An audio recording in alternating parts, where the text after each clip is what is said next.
Hello everyone, it is Toby from Toby's Urban Sketch. Today we're doing a really quick video on how to ink your windows, a little bit of how to add some colour as well. So I'm using just a normal sketchbook, cartridge paper and a 0.3mm fine liner pen. And I want to break it down into really simple steps. So I've got this little scene in front of me. This wall is kind of facing us. So how would I draw a window here? Well, I start with an outside line, so step one, outside line, and this doesn't have to be continuous, it can be a broken line like that. You're getting the framework, the outside of the window in. Now, what's next? Well, they have a sort of 3D nature, don't they? So next is picking out the inner of the frame, and this, I sometimes find it helpful just to make a little bolder. You need to work out which bit of the frame you can actually see. So looking, as we are, we're looking sort of this way, which means we can see the top and the side of the frame. So that is step two. And then step three is getting the finer details, those inner details of windows. And that's the frames. And these are really fine details. Again, you don't have to put every little bit in, so you can just suggest it. Maybe down here we'll literally just do kind of token suggestions.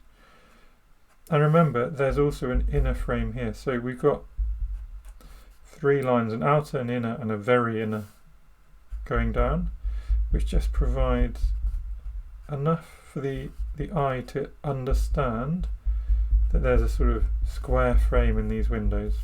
So you've got three steps: outside, the sort of next level inside, and then the actual frames. And then the final bit is to add the sort of windowsill. And that's a bolder line with a little bit of shadow because it's just bringing in that depth of shadow underneath. Sometimes you might have a line on the outside here as well, so we can add that in, and that just suggests again a 3D nature to these windows. What about windows from an angle? Well, they're very similar, aren't they? So we use the same sort of steps. An outer line, but I like to draw just the closest line first, and then maybe a faint suggestion of the more distant line. And the reason for that is when we do our inner line, well, this tends to be a lot bolder and bigger because you're seeing so much more of this frame. And then we get to the inside framework, and again we can see much more of this, so this is bolder.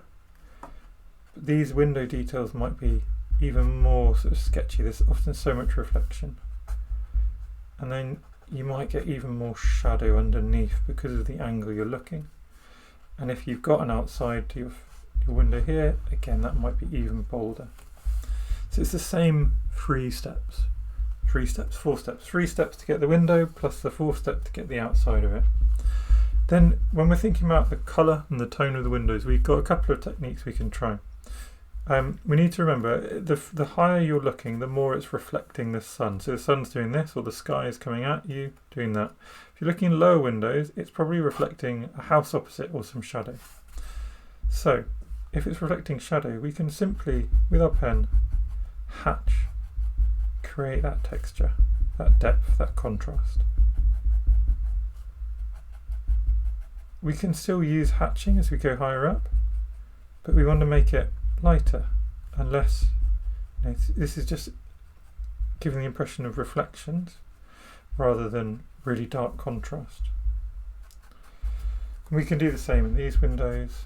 Remember, you're leaving, with this hatching, you're leaving those reflections there, you're leaving these inner frames reflecting a bit of light. The last bit is colour. So I tend to do one of two things, and it's about how much light do I think is reflecting. So we could take a nice sky colour like a cobalt blue, especially in these top windows, and just sort of fill in the gaps there. And we can be really neat or we can be really loose, really up to you, your style and how you're feeling on the day. And again, I'll just show you, if you don't leave these gaps, it doesn't really matter. You still get the impression of light reflecting. Lower down, I like to use a sort of a darker mix. I've got a brown here. If I add a little bit of indigo, I'll get a dark colour. and that just implies the reflection of shadow. And what you can then do, if you just leave the top, you can start to just touch in some blue as well, just giving that variation. Again, if you accidentally go over the frames, doesn't matter too much, they still look good.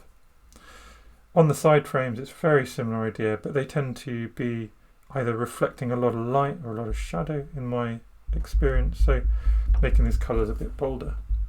And there you go, that is 5 minutes on how I sketch windows and a really quick bit about how I add some colour to windows. Hope you enjoyed that, hope it was helpful. Let me know in the comments, and then I can do a lot more of these sort of short hints and tips videos in the future. Thanks very much.